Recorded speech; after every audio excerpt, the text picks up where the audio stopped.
kama ushawahi kuona mtu ambaye anabeti kwa kutumia pesa nyingi sana, yani stake zake ni milioni 5, milioni 10, milioni 2, basi kuna kitu ambacho nilikuwa natamani sana watu wakakijua, na huenda watu wengi hawakijui hichi kitu ambacho kitakwenda kukufungua ubongo sana na kuweza kutambua siri ambazo zipo chini ya hivyo vitu.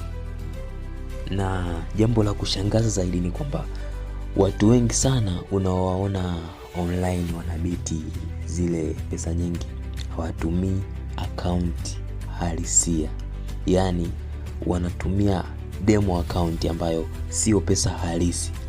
Sasa wanakuwa wanabeti kwa high stakes, yani milioni, laki, na wanaonesha wanashinda mfululizo. Sio kwamba wanashinda mfululizo, bali wanakuwa wanaonesha zile ticket tu ambazo wanashinda, na endapo watapoteza zile ticket ambazo walipoteza huwa hawaziposti. Na wewe baada ya kuona zile tiketi zao ambazo wameshinda, unakwenda kuingia na pesa zako halisi, na ndipo ambapo unapoteza pesa zako zote. Na ukweli ni kwamba unatakiwa ujue kwamba kubeti ni mchezo ambao umetengenezwa kwa kutumia akili hali ya juu sana, na umetengenezwa ili makampuni ya kubeti yapate faida, na ndio maana wameajiri watu mbalimbali ambao wanalipwa kupitia ile shughuli ya kubeti. Sasa wao watakuwa wanakuonesha ushindi ili uamini kwamba kule kuna pesa ili uingie.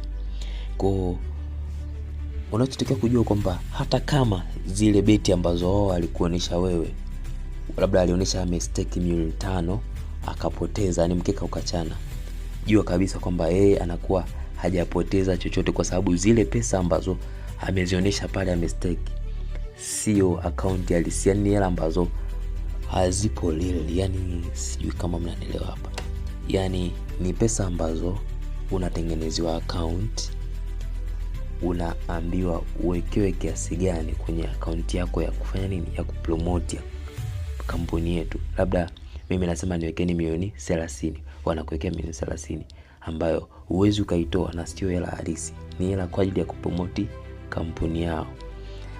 Na baada ya hapo utaanza kutumika kama influencer kwenye kampuni ile, na ndio maana watakuwa na kuforce sana kwamba uingie utumie kampuni aina fulani.